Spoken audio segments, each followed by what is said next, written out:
Hey everyone, so back at it here with what will hopefully be the final conclusion of this first adventure of Skull Tales Full Sail. And for those of you joining into this for the very first time, do note that this is a part 4 of a playthrough session that I've been doing for this game. This is, again, Skull Tales Full Sail from Draco Ideas, and let me get this out of the way. And this is a pirate themed dungeon crawler board game where there's actually 3 phases in the game. One of the phases is what you're seeing right now, which is this kind of dungeon crawl experience where we're going through this island trying to find the diary of a late Captain Wolfe Jones, who unfortunately has been recently killed by the British, and we're trying to, as pirates, find his journal on this island. So definitely go back and watch parts 1 through 3 on the Talking Cardboard YouTube channel under our live page, and that will catch you up to where we are right now. Or obviously just watch the conclusion of what will transpire here over the next 30 minutes to an hour, as I assume it won't take much more than that. So I am playing as a gunner. I'm playing solo, if you haven't picked up on that, and I'm managing 2 different pirates. One is a gunner, and one is called the Witch. And this is a very RPG inspired game, so it's actually encouraged to come up with the game kind of encourages you to come up with your own names for your characters, so that's why they have these generic names. And I'm about to start a new round, and in a round of Skull Tales, the pirate player always goes first, so I now get to take actions with my pirates. Just to catch you up to speed again for those that are joining for the first time, the Witch has 1 wound already, or currently has 1 wound. She's taken more than that throughout the course of this mission. And then the Gunner actually has 3. So with that in mind, I did want to remove some of the wounds from the Gunner for sure. His maximum health is just 5, so only 2 more wounds and he's dead. So what you can do in Skull Tales is use these what are called destiny points as a basically as a way for there's a few different use cases for these destiny points, but one of them is to discard 1 of my damages. So I'm going to discard one of the gunner's destiny points to recover 1 point of damage, and it does say in the rules you can only do this once per turn. So unfortunately he still does have a damage point, 2 damage points remaining, but for the rest of his turn I'm going to have him use a search or a pick up item action to pick up one of these fallen enemy tokens, which could be a variety of things.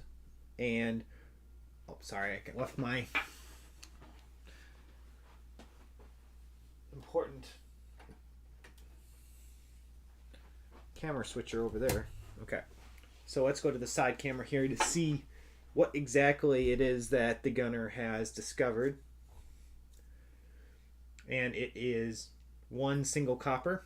So I'll mix this in over here, and he gets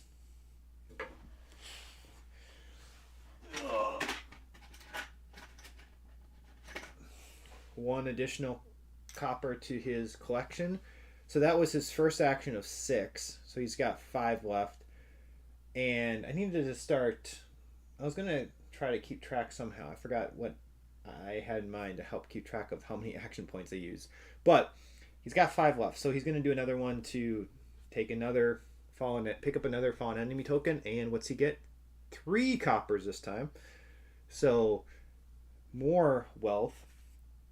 And I'll just give him a silver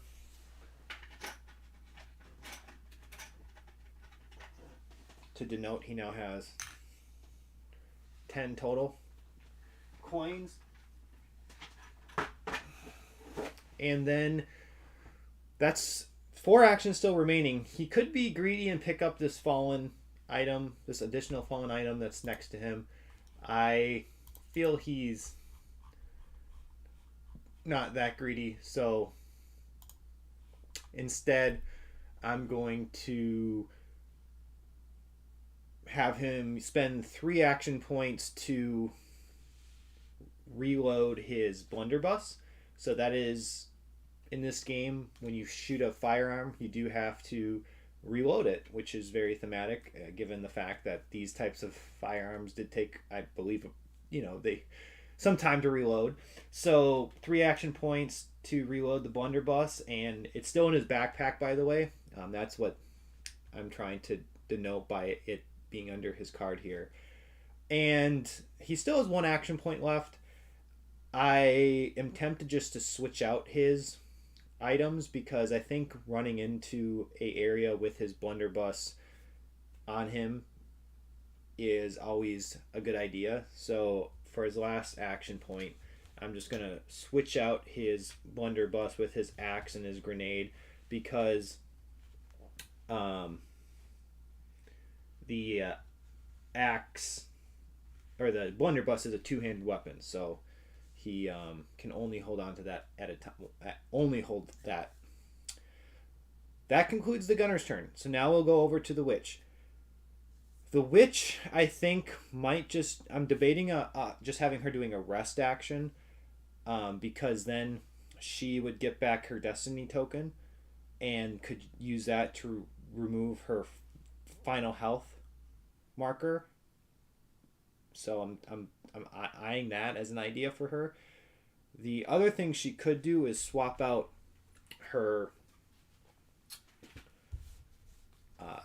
totem. So she has a totem that currently is good for melee attacks, essentially. But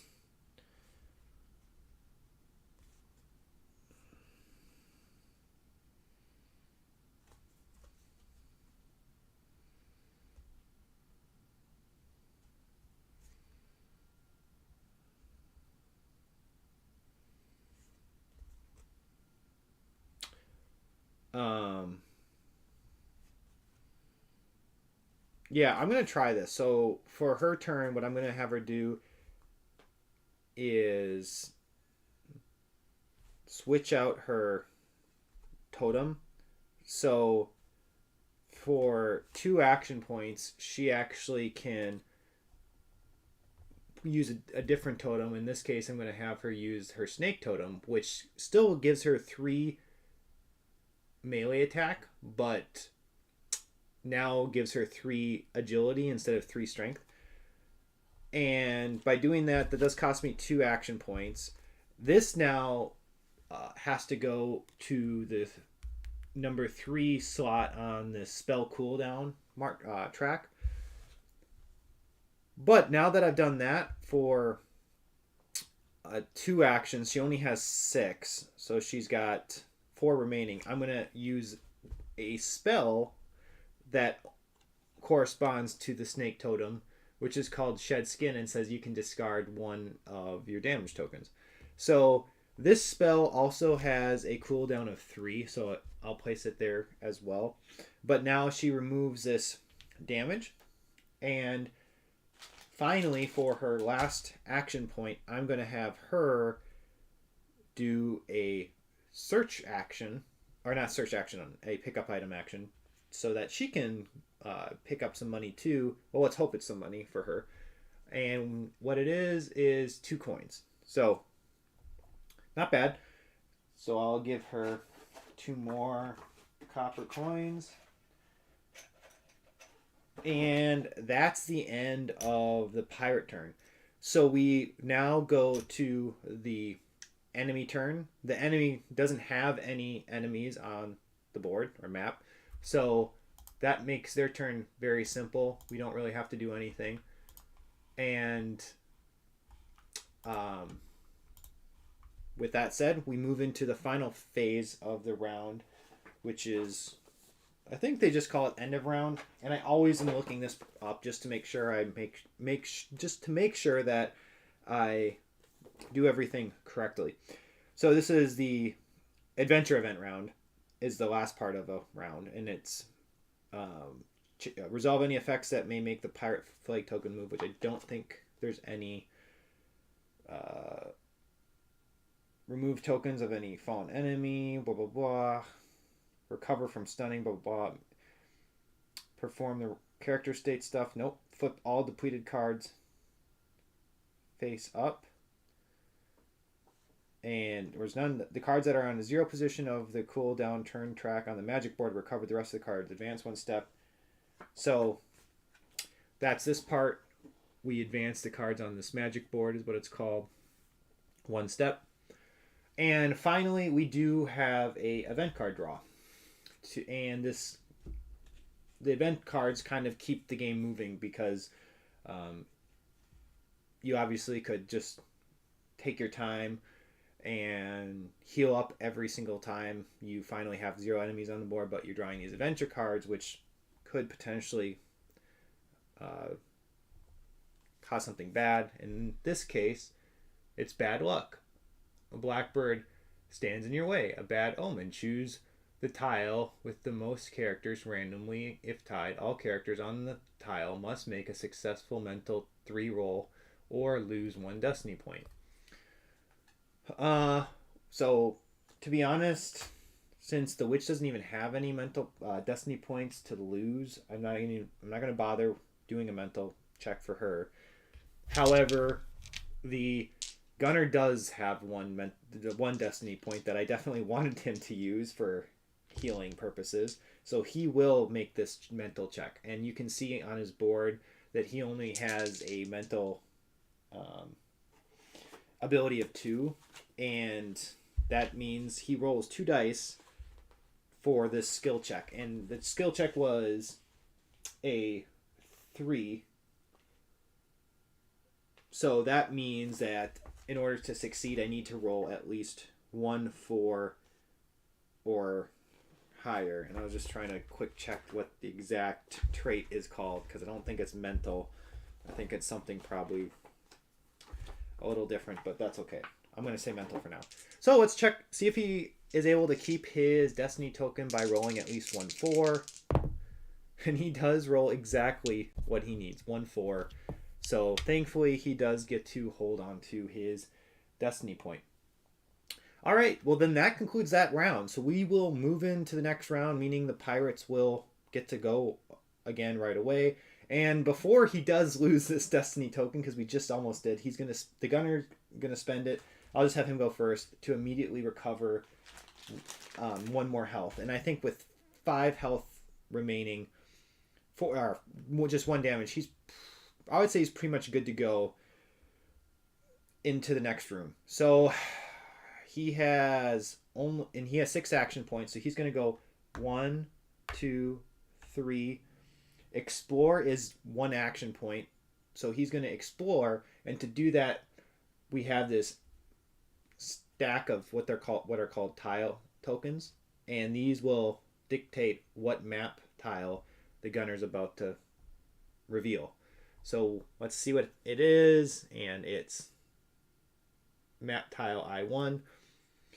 And in the campaign guide, there is a section that denotes if there's any special paragraphs that need to be read, depending on what tile you reveal. But there is nothing listed for Island Tile 1, so we just take Island Tile 1 from the pile and place it. And we're able to place it however we like, as long as it connects. And honestly, I'm not sure what makes the most sense connection-wise. If I'm not an expert at this game yet, so I'm going to put it here. Do I want to put here? Because if I put it here, I think they spawn. So I'm going to put it there. And when you do a reveal, explore, sorry, when you do an explore action, we have to move this pirate flag one space on this track, which is basically our game timer. So we're only at 9, and we still have plenty of time to actually win this scenario. So in this specific adventure, I don't think it's a huge concern. But the other thing we have to do now that we revealed a new tile is check to see if any enemies spawn. So to do that, there's a chart in the mission book that has us roll 1 die, and depending on what we roll, that's how many enemies will spawn. And we rolled a 2, which I think is bad. Oh no, 2's actually 1 to 2 is the best. So in fact, we just have to spawn 2 red coats. Something I have not been doing myself justice in this game recently has been showing off my painted miniatures. I'm pretty proud of these, by the way. So these are an up close look at one of the red coat minis that I painted.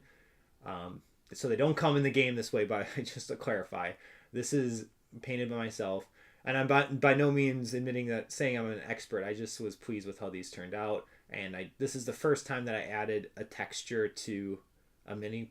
I've painted minis before, but I've never actually done any kind of terrain.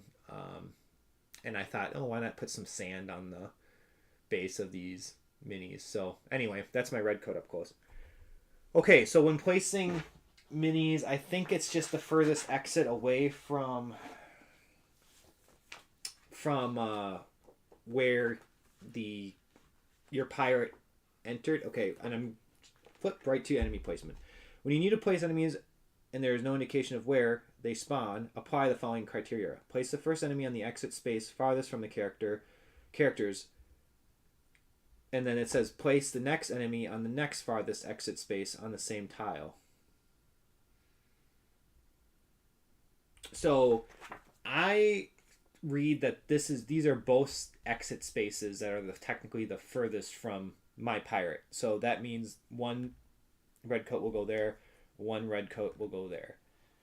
And that completes the spawning of the red coats. So it's still my turn. I have 2 action points left now with the gunner. And I have to think carefully of what I want to do next here, because I know that I am not going to be able to move to and shoot one of these red coats. So I feel like I almost have to kind of let them come to me.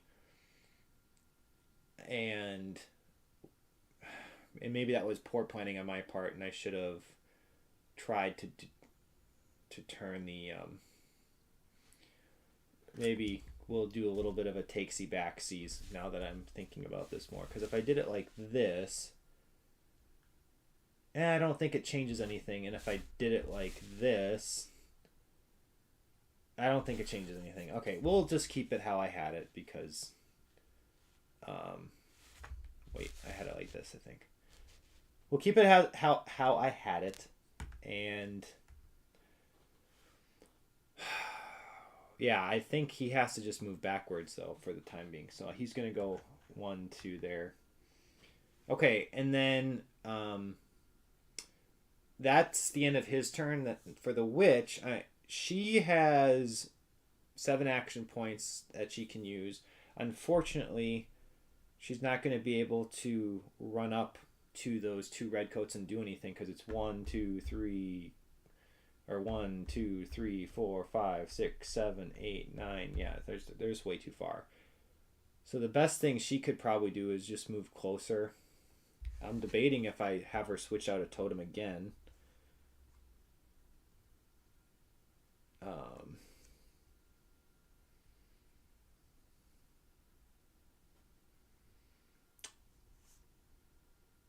Because she could use, I think I might just do that, because the snake totem is not very useful at this point, because it says she can, the ability that the snake totem, each of these totems give her like a passive ability, and this one says you can disengage without a roll. I'm really not needing her to disengage anyone, so it's really not that useful. So what I'm going to have her do is go 1, 2, 3, so she's still got 4 action points left, and then I'm going to have her.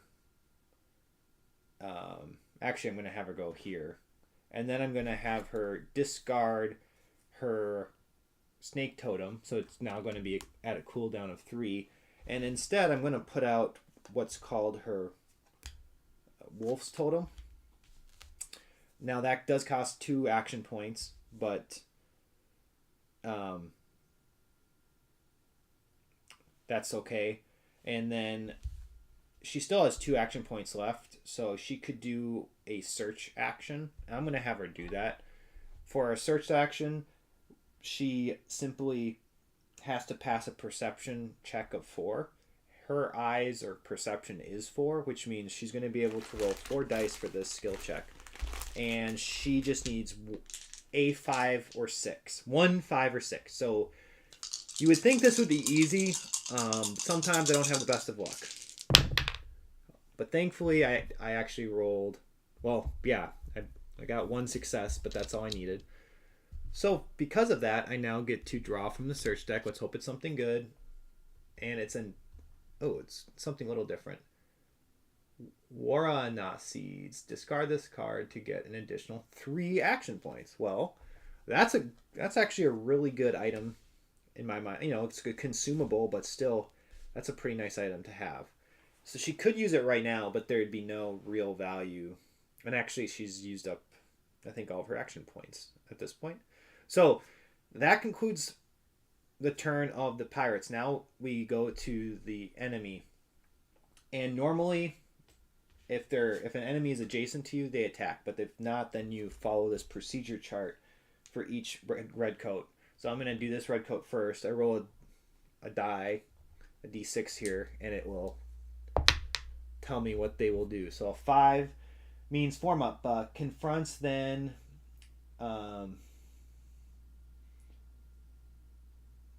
So confront, I think, will just mean...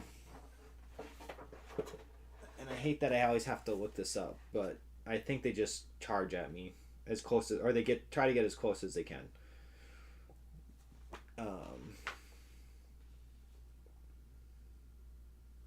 Confront. When an enemy's behavior indicates that it confronts, the enemy moves as much as indicated on its enemy card, and when possible, attacks the nearest character following the standard combat rules. So, yeah, they just come running at me. Their movement is 3. So this red coat just goes 1, 2, 3, and has absolutely no line of sight to either the gunner or the witch. So they just stay there, and then the other red coat will now... Oops, sorry. I meant to show their movement. So they go 1, 2... Well, I guess, yeah, they'll go 1, 2, 3. Still no line of sight to anyone. So then the other red coat will make the same roll to see what they do. And they also rolled a 5, so they will do the same confront action and go 1, 2, 3, right behind their friend. And that concludes the enemy turn. So now we go to the event phase of the round. And this time we actually have some enemies on the map, so we don't do an event check. And then I think we only...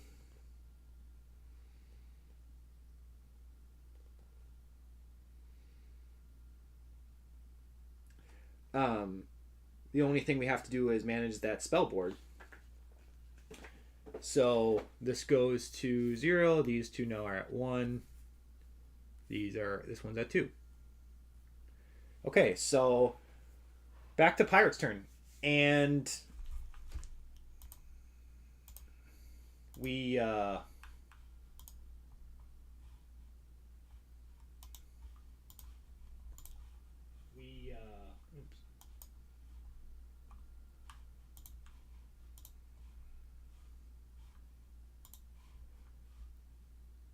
we now have a couple guys that we can try to go after, and with the witch, she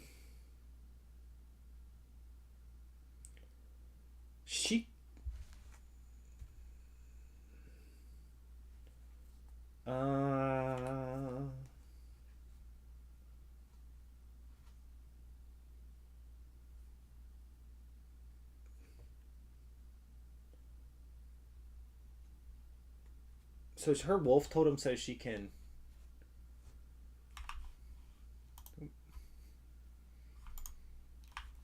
Her wolf totem says that she can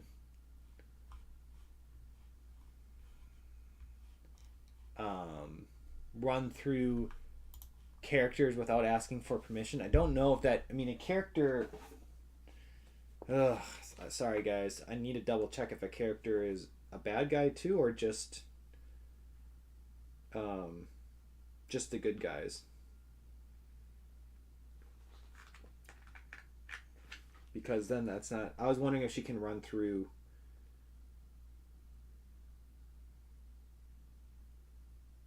Okay, characters only good guys. So it's not really that big of a deal. What she has by having this wolf totem, she has the access to what's called the Wolf's Hunt, which gives her double action points this turn. I'm tempted just to have her use that and do a huge turn because she'll have 14 action points, which is. It seems too good to. I mean, it's an insane amount. It's a little sickening, but I mean that will easily take care of those two red coats. I'm sure of it. So I'm just gonna do it for fun. Why not? She's gonna use her this Wolf's Hunt spell, and apparently it doesn't cost any action points either. So it's just a free action that she can put up there now on the spell board, and she has 14 action points. So she's gonna go 1, 2, 3, 4, 5, 6, and now that she's adjacent to that pirate, gosh, I need to have. Maybe I'm just gonna use the coins to keep track of her movement for the time, or of her action points for now. Or maybe I was gonna use these gems as a means to keep track of action points. These are worth 20 coins. So she has 14. She used 6. Now I'm already forgetting. I think she used 6 so far. And now she's going to do an attack against that red coat. So finally we're getting some combat here. When she attacks, she's rolling. Oh yeah, that's the one downside. She's not as good without. So she's only rolling 2 against the defense. The melee of 2. Yeah, she's just not as good at. Her other totem makes her much more violent with her melee attacks. But okay, so it's 2v2. I am trying to get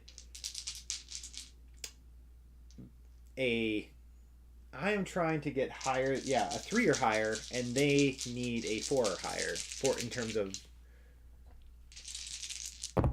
successes. So I only needed a 3 or higher, so I have 2 successes. They needed a 4 or higher, so they only have 1 success. So what that means is 1 success did.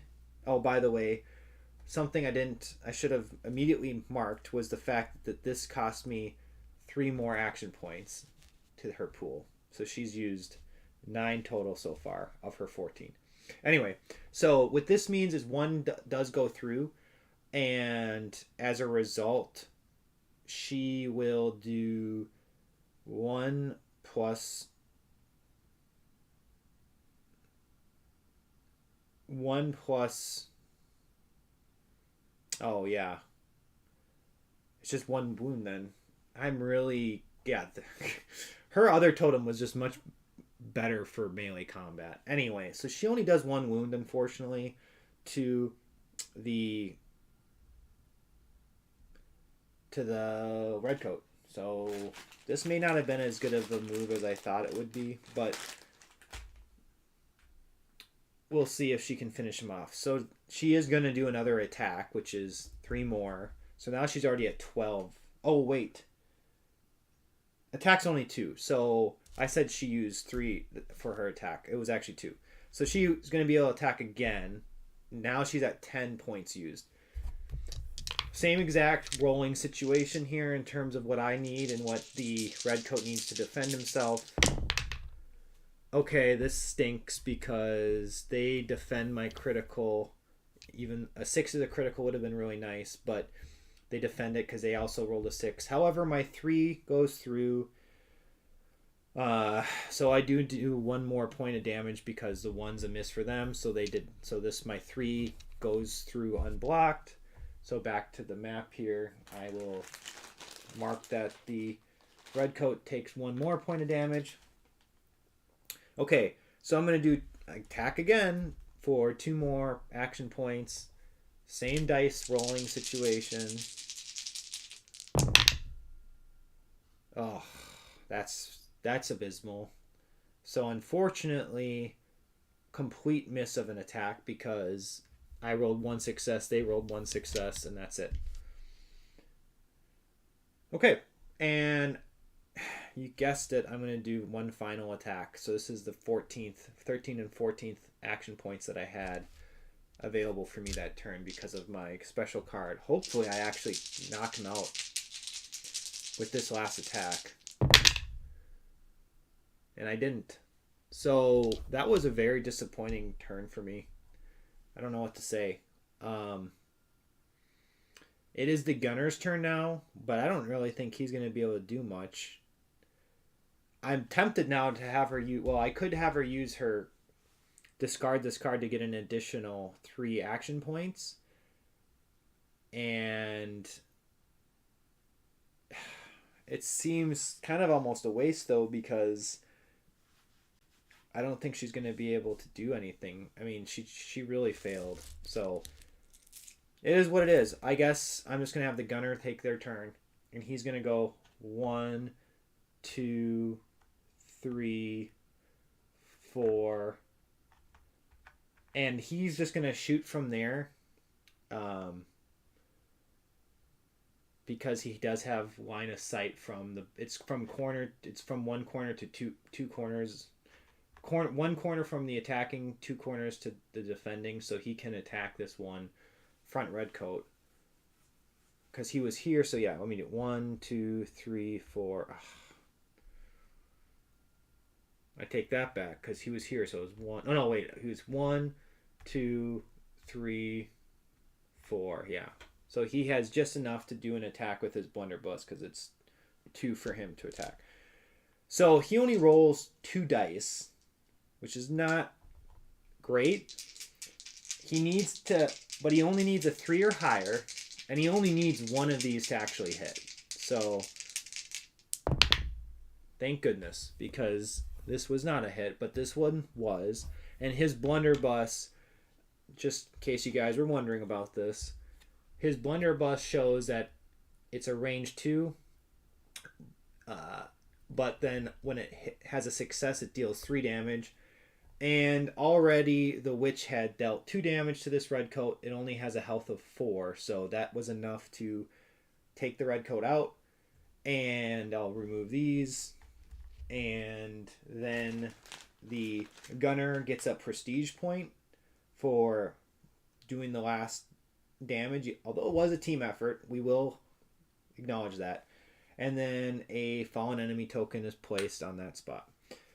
That's it for the pirates. Now it's the redcoat's turn, and the redcoat is going to roll its AI die to see what it does because it's not adjacent to any pirate. This time it rolls a 1. Let's see, the 1. When it's a 1, I'll show you what it says. Lily-livered, if possible, attack. Oh, I forgot something. I'm really sorry. This is a little bit of an asterisk. Okay, so this has not happened. If at least 2 redcoats are adjacent to a character. Okay, never mind. I forget about that passive ability of the redcoats. But anyway, going back to what they're about to do. So they rolled a 1, meaning they do this action or ability called Lily-livered, which says, if possible, attacks and then runs towards the closest exit. He does not move if he's already at an exit. So I think he can attack, unfortunately. And I think he can attack... I'm going to say he attacks the gunner. I'm not actually sure if it's the gunner or the witch that he has access to attack with. But anyways, we're gonna say he attacks the gunner. And in this case, he only does roll one die, and he needs a 4 or higher to hit. And he rolled a 2. So thankfully, complete miss. He was kind of shaking there, lily livered, all by himself, and now he moves his full movement, which is 3 spaces to the nearest exit, and he's gonna go 1, 2, 3, and just retreat himself. So that's the end of the pirate turn, or sorry, the end of the enemy turn. Now it goes back to now it's end of round. Because it's end of round, the only thing we really have to worry about is this magic board. So now this card was on the 0 spot, comes off and goes into my hand. These 2 move down to there. I'm really looking forward to getting my totem pack, actually. What was it? The bear totem. That's such a great totem. It's honestly, well, it seems like by far the best totem that the witch has, but I'd love to hear some discussion about that if someone feels different. Okay, so that's the end of the pirate turn. We now will move on, or sorry, the end of that round, I should say. Now we'll move on to the next pirate turn. And I think I'm going to have the witch just go first, try to take out this red coat.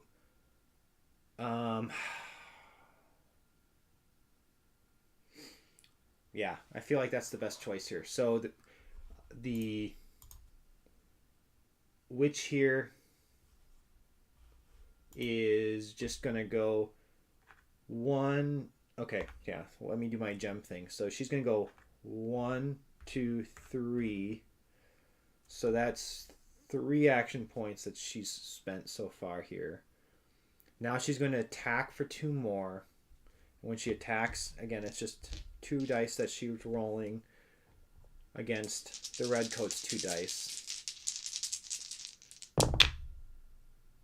And the red coat did get 1 success, which blocks one of her successes, but when 1 does get through, so she does do 1 damage. Unfortunately, not enough to kill him. Oh, I forget now, since she's actually been wounded most of this game, and when you're wounded, meaning whether you have 1 or multiple wounds, you lose 1 of your action points. So she's been playing with only 6 most of the action points most of this game, but she's finally not wounded at all anymore. So she actually has 7 action points to work with, which is wonderful, because that means she has just enough to do 1 more attack. So I'm going to spend 2 more action points for her to do 1 more attack against the red coat.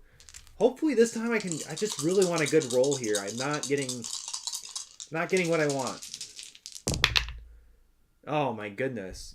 Actually it was okay. I mean, well, it wasn't great. I mean, the red coat completely missed their defense. And then I only got 1 success. So again, only 1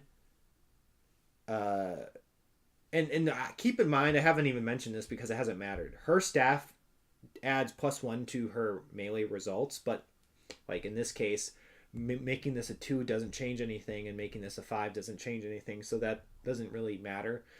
Anyway, so I do 1 more damage to that red coat, but he's still alive.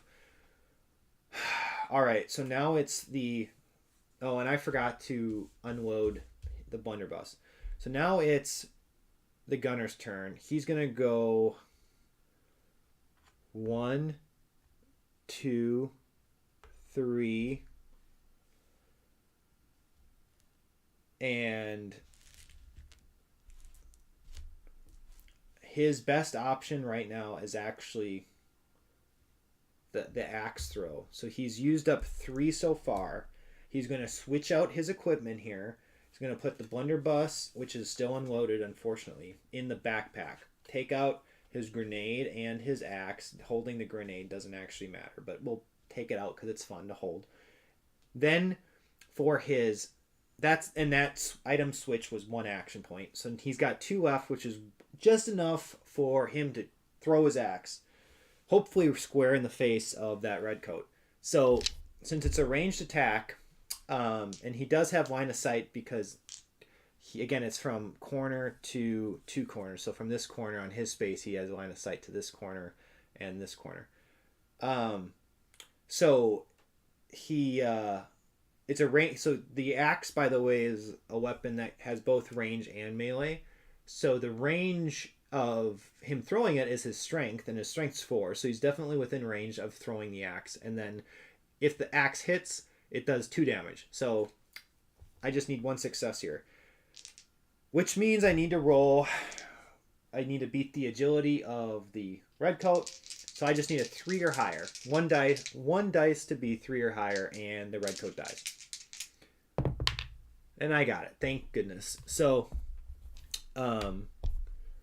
because he rolled... Oh, yeah, and I didn't... Okay, so those were his last 2 action points. All right, so red coat takes 2 damage. Actually, he took 4 damage, but he only needed 2. He goes over there in the graveyard, and then we put a fallen enemy token down, take these away, and we give 1 more damage or prestige to the gunner. I'm tracking that on here, by the way, in case you're wondering. So he is at 8. And now, not a big deal, but the axe, since it was thrown, is no longer in his hand. It's actually on the table, which is indicated by a thrown item token. So there's 2 tokens now in that space. He's, of course, going to try to pick that up, but he's got no actions left right now. Now we move to the pirate. Now we're done with the pirate turn. We move to the enemy phase. The enemies don't have any enemies again on the board, so we skip that. And now we move into the adventure event phase. And once again, we move the magic cards down, and she's got her... the witch has her bear totem back. We move down the snake totem. We move down that wolf hunt. And we do have to do another event card draw since there's no enemies on the map. So let's see what we get here. And it's Tropical Fever. You start to feel a throbbing headache and your body gets weaker and weaker. The character with the least strength suffers 1 damage and keeps this card until that damage is removed. Whenever you use an effect to remove damage, you must first make a successful strength 3 roll. Otherwise, keep that damage. Jeez. So that's actually pretty bad. And unfortunately, the character right now with the least strength is the witch. So she, with her wolf totem, and it gives her a strength of 3. Normally she does a strength of 2. But with the totem, it's a strength of 3. But the gunner is strength of 4. So she actually has to take this Tropical Fever.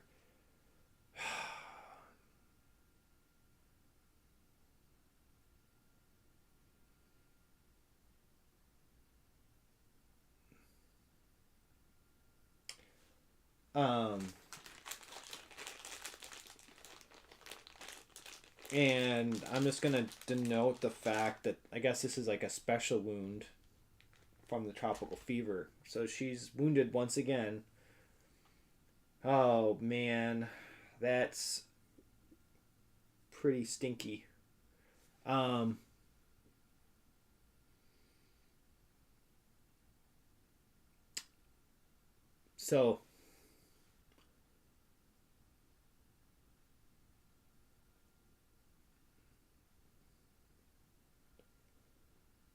So that's the end of that round. We move into the next round, pirate turn.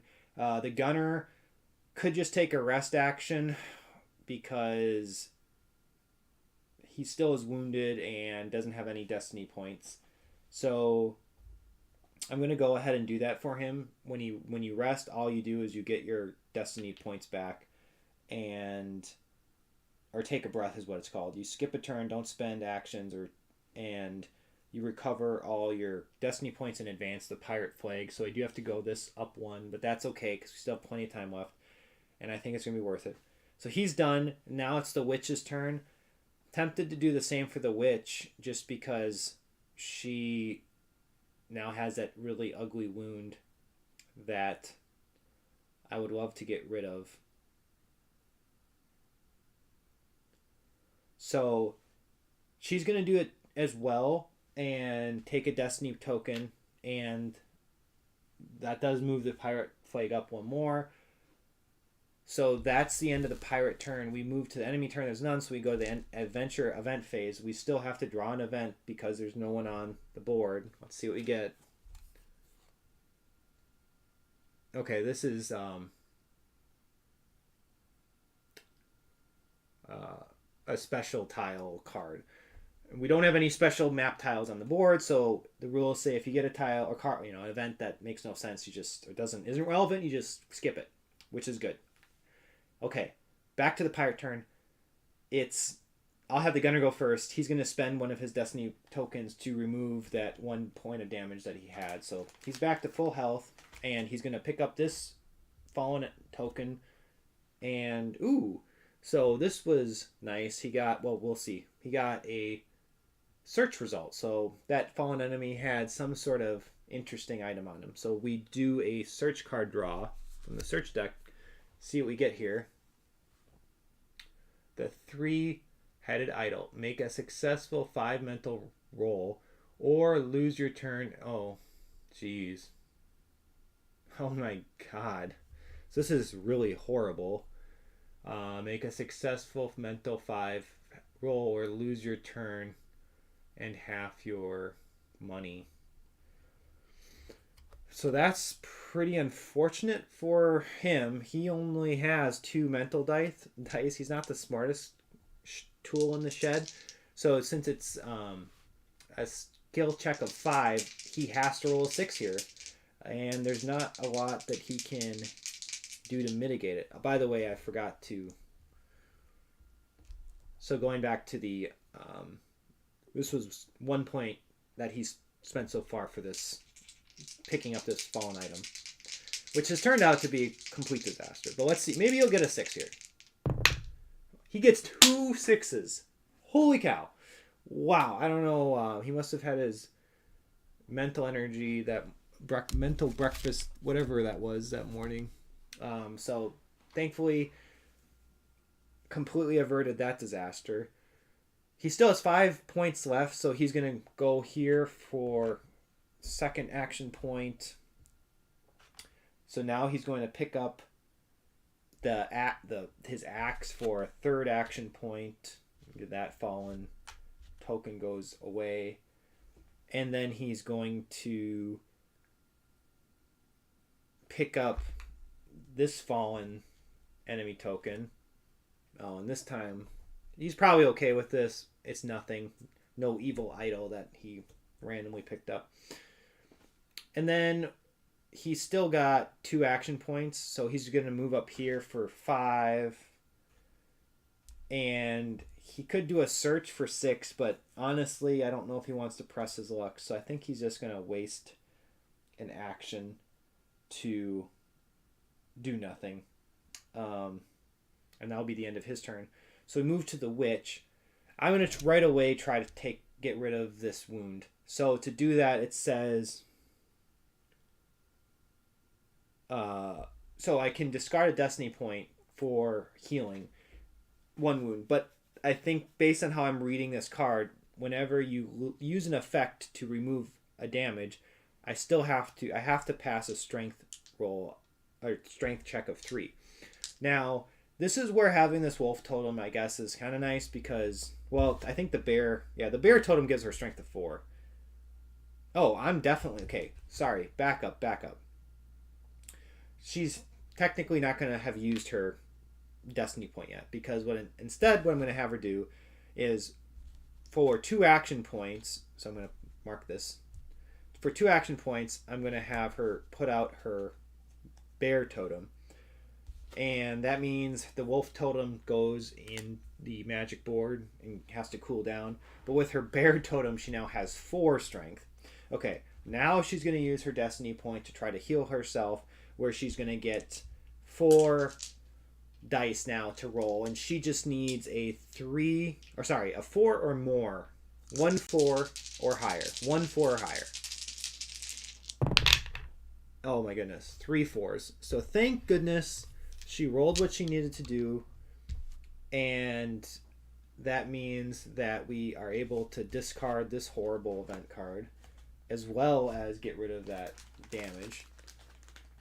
Okay, so she actually still has then now her 7. I think she immediately bumps up to her 7 action points again. So she has 5 left that she can use.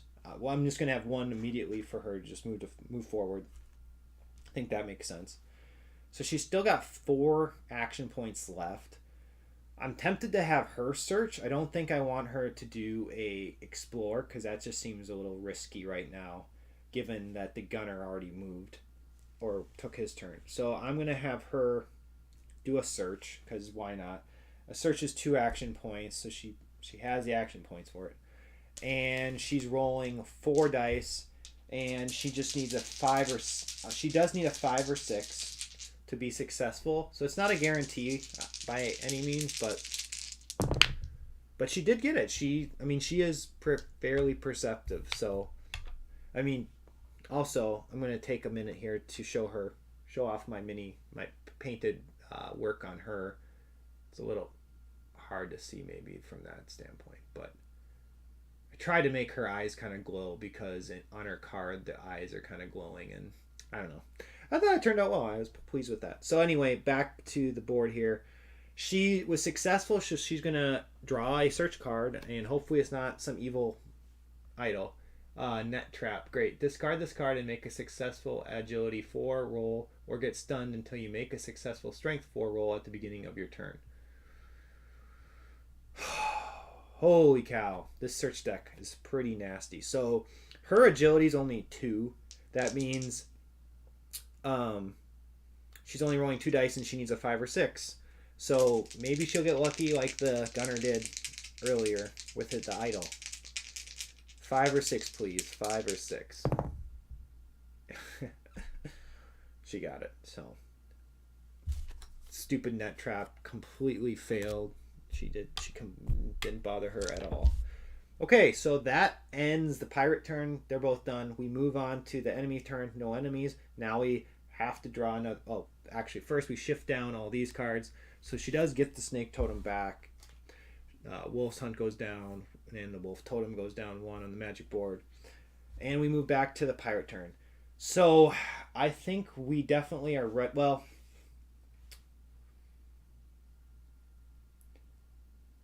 I always try to have him... I think it's always in his best interest to keep the blunderbuss loaded, which is 3 action points, unfortunately.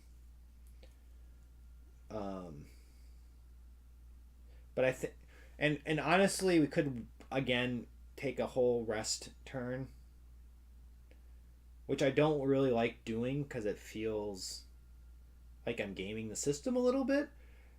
But at the same time, him running into an unexplored tile, or a tile that we don't know what it could be yet with a unloaded weapon, seems risky. So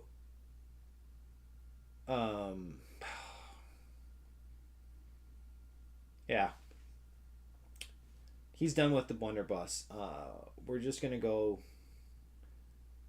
I'm going to have her do the explore, actually, first of all, to see what happens here. And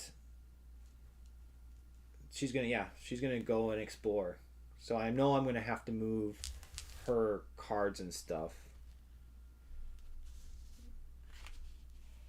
So I'm going to take care of that now and kind of move it over here so you guys can still see what she has going on from an item standpoint. But she's going to spend then 1 action point to explore. That means we take the top tile from the stack and see what it is. And it's I7. So I7, I do believe, is what we're looking for here. I'm just going to place it there. I'm not so sure it matters too much, but she's going to put it there. We do have to move the pirate flag up one. We still have a decent amount of time. Well, no. Now it's getting a little dicey. But this is the last tile, so. And I should have said spoiler alerts at the very beginning of this playthrough, but I'm going to say it now. Spoiler alert. So we found I-7, and when you find Explore I-7, there is a paragraph check, which is 86. So now I find 86, and it says, the character who explores the beach tile achieves goal 3. So there's these goal tokens that eventually will turn into things at the end. So she actually already had goal 1, by the way, from earlier in this mission. So now she has goal 3. Okay. You finally reach the beach, right when a group of soldiers start disembarking from a boat. Upon seeing your arrival, the officer in charge calls formation and orders his men to stand their ground against your charge. That boat is your only chance of escaping this island, so you better be ready to give everything you got. From now on, roll 1d6 at the beginning of each adventure event round. Oh, well, this is something that definitely would have expedited our session, definitely would have expedited my gameplay. But it says from now on, roll 1d6 at the beginning of each adventure event round. On a result of 1 or 2, advance the flag 1 space. So now we are on a pretty strict timeline. I mean, I shouldn't say overly strict, but there's a 33% chance that flag now is going to go down once per every round. So anyway, the mission book also gives a specific setup this time for how the enemies will appear.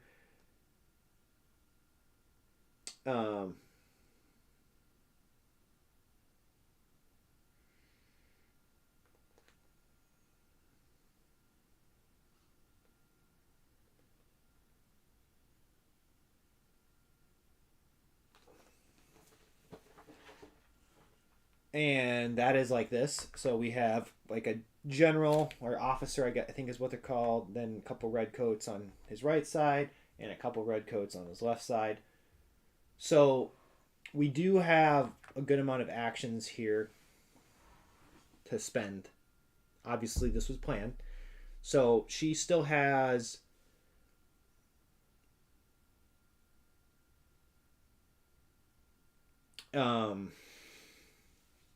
So this is what I've also been waiting to use this grenade pretty much for this moment. But she's going to go off here. So she's going to go 1, 2. So 2 more. And then she's going to start attacking. She's just going to, I think, going to start with this person, the red coat on the far end. And that's, and what's nice now with her bear totem, she's back to, So sorry, quick, not a pause, but what she's going to do is this sweeping strike ability, which is a spell, which is, because she has her bear totem, she gets this spell, which is sweeping strike, which says make a single melee attack with 4 dice against all adjacent enemies. So this does have a cooldown of 3, and costs 2 action points, but definitely is worth it. So she's going to do that to all 3 of these guys. We're going to start with this guy on the end. She's rolling 4, and he only rolls 2 in defense. And now she, there's a lot of,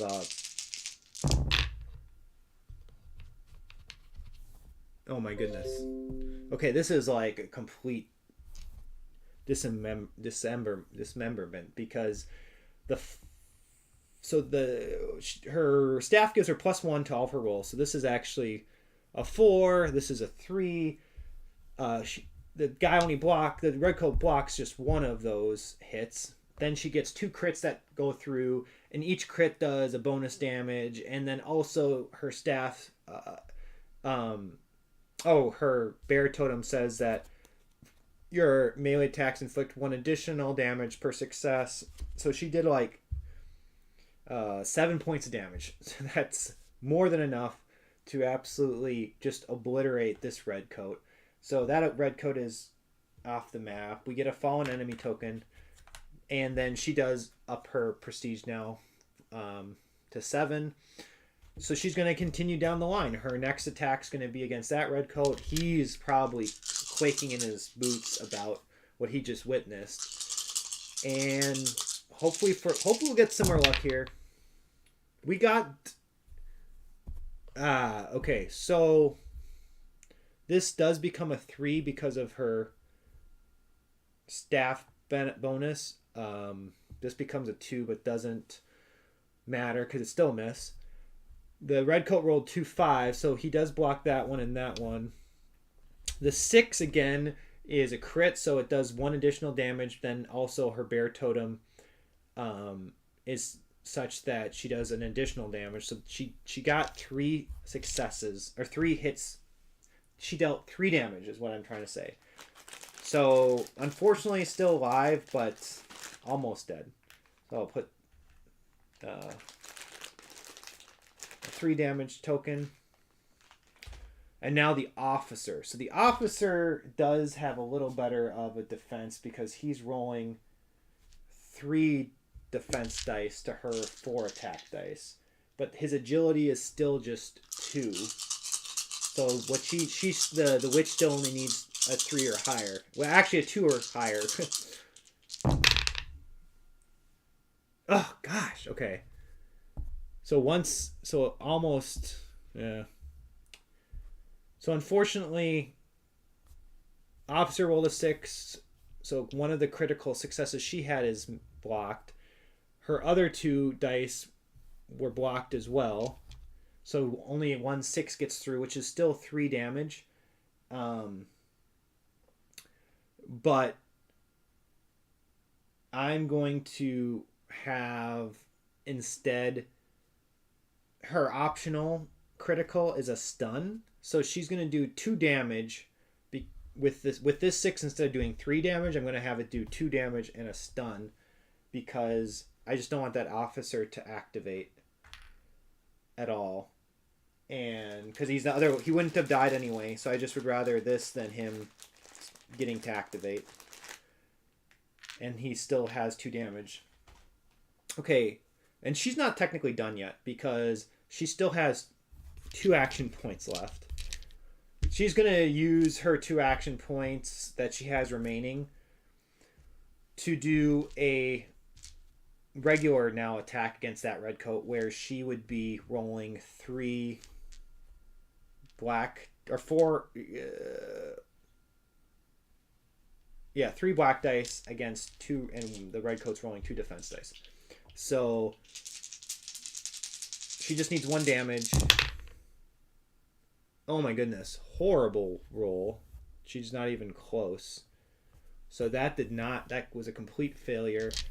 I think if you were already thinking I would do this, I'm going to use her Warana Seeds, which gives her 3 additional action points. So now she can do 10 points of action. So I'm going to spend 2 more for her to do yet 1 more attack against that red coat with 3 damage. And this time failed again. Wow. And unfortunately, she can't really do anything with 1 action point. So she's just going to have to eat the final action point and see what happens. But now it's the gunner's turn. And the gunner's going to go 1. And then he's going to toss a grenade. So this grenade says, discard this card to attack a target space and all adjacent spaces. Do not place enemy tokens for defeated enemies. So I don't know if it's actually a roll if it's 1 roll, and he rolls multiple times per space, or or what. But I know for, I mean, if he hits, let's just see. So he's, uh, in all cases, he just needs a 3 or higher. So I'm going to, it says discard this card to attack a target space and all adjacent spaces. I think it's a separate attack then for each space. So I'm going to start over here with that red coat. And again, I just need a 3 or higher. 6, that's a critical. The grenade, just so you got, in case you guys were wondering, 1 success is 5 damage already. The 6 makes it a 7. Or sorry, this critical makes it actually 6 damage. This guy's completely blown up. And it was, the card says that you don't even place a fallen enemy token because there's just nothing left of them. So that's a prestige point for the gunner. Next up is that red coat. So again, all I need is a 3 or higher. And another 6, another just absolute critical success, blown out of the water. Another prestige point for the gunner here. So he's at 10 now. And then finally that officer, who also only has an agility of 2, meaning I'll just need a 3 or higher. And he got it. He got the 5. So then complete annihilation of the officer. Just off the map. And that ends the turn for the pirates. Well, no, wait. I take that back. I lost track here. So I think, in fact, the pirate or the gunner moved 1, attacked for 2, 3, has 1 more. He could throw his axe. I'm debating if I want to throw the axe and for 4 and 5 for his 4th and 5th action, or run up and then try to hit. Because if he does that, he's rolling 3. Otherwise, he's rolling 2. I'm going to take it. He's been really good on his ranged attacks. So I'm just going to have him wind up there with his axe in the hopes he hits this red coat square in the face. I'm rolling 2 dice and just need a 3 or higher. And he got it. A critical, by the way. So more than enough damage to that red coat. And in fact, this time we will get a fallen enemy token there. And that was just 5 and 6. So he has 1 more action point. So he'll use that to move up. And now, this actually was discarded, by the way. Oh, and then the axe was technically thrown, so that's now on the ground. So that's the end of the pirate phase. We move on to the enemy phase. There's no enemies on the board, so now we move to the end of adventure event phase. And the rules say we have to roll 1d6 to see if that pirate flag moves up, and if it's a 1 or 2. It's a 4, so actually nothing happens there. We now move up all the spell cards, 1 space on the magic board, and then we do an event card. Hopefully nothing bad. Please, nothing bad. And it's for a T map tile, which is a town. There's no town tile, so we can ignore that. That's the end of that turn. Around, so when we move back to the pirate phase, I'm going to let the witch gobble up these tokens. Or wait, she's at, how many does she have? She's got 5, 7. So yeah, so she'll take this token, which is 1 more coin, which gives her 8 now and then she will pick up this fallen enemy, which was actually blank, so nothing there. and then she will go 1, 2 to hop on the boat, and then the gunner will pick up his axe for a point, for an action point. I don't really think he needs to, but I'm going to do it for fun anyway. And then he's going to hop on the boat too. And the guide says when all non-defeated characters are on the boat on tile I7 with the diary and there are no enemies on that tile, I'm supposed to read paragraph check 93. So spoiler alert here. All right, so as you ready yourselves and begin rowing, soldiers start to flood the boat beach behind you. You hear gunshots and then cover your head as the humming of bullets and water splashing around you. Luckily, the boat soon gets well outside musket range. Laughing out loud, you gesture curses and mock the enemies you are leaving behind. After taking a brief look at your late captain's diary, you swear to avenge his death. The pirate who attained the most prestige is named captain. In the case of a tie, all tied players make a confronted charisma check. Then check the success chart. In solo mode, the character is named captain if they manage to escape the island with the captain's diary. So in this game, there's a lot of mechanisms around being a captain. Right in the case of this first scenario, if I was actually playing with another human player, the gunner would have been the captain, and that's just because he had more prestige, which again I was tracking with this as I was killing enemies.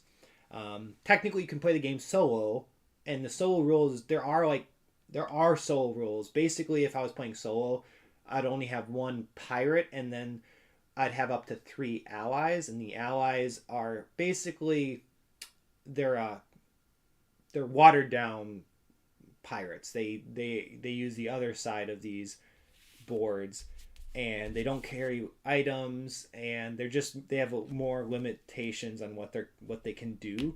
But I just decided to play 2 player pirates for this first scenario. And the other thing that the rules that would be resolved at this point, and actually this is something actually that may have changed what I just said, is the achievements that the witch earned, this goal 1 and 3, actually equated to 10 points of prestige. So in fact, I think the witch ends up being the captain, and then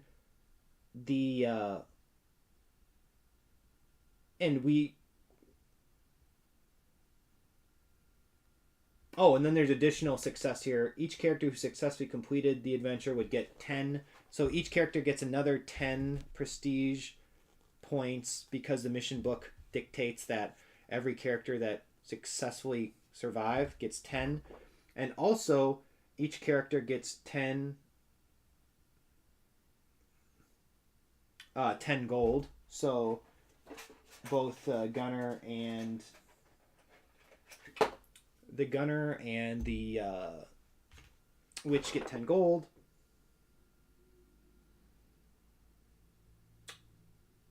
And yeah, the one thing that I think I failed to actually do is maybe put some sort of token down for the diary.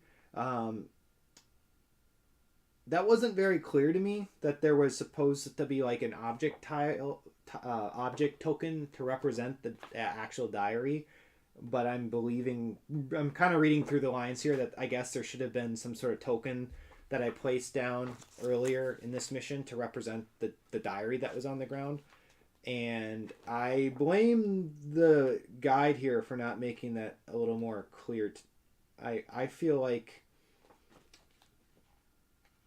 I did what I was told to do, because paragraph 46 is when that token was supposed to have been maybe put out, and it didn't mention anything about it just says, as you make your way, you arrive at the source just in time to see a red coat's bayonet. Add 3 more random tokens. I don't know.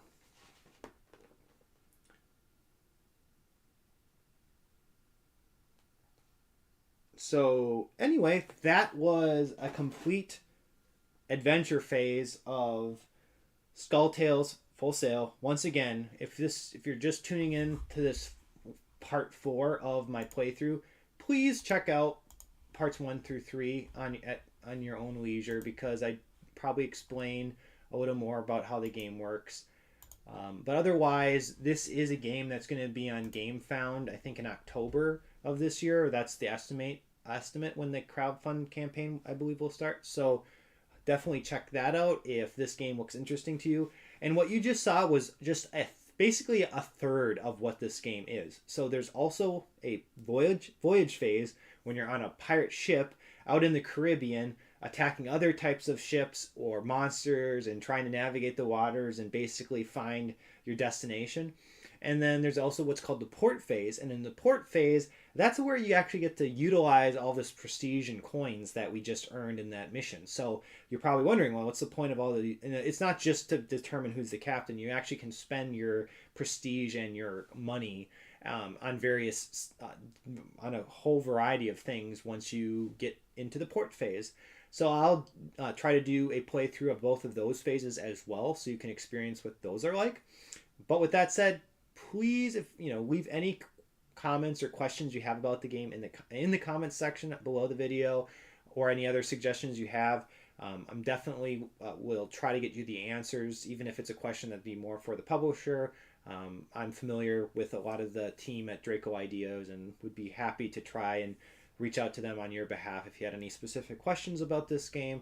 But other than that, hope you enjoyed this playthrough. If you haven't already, please like and subscribe to using this QR code, or just looking, or in YouTube itself. Like and subscribe to the Talking Cardboard YouTube channel. We also do TikToks, X, and I'm editing my next podcast episode, so we have a podcast, and check out those platforms as well to stay connected with Talking Cardboard. So with that said, I'm Nick from Talking Cardboard. Thank you so much for watching this playthrough, and I hope to see you guys again soon.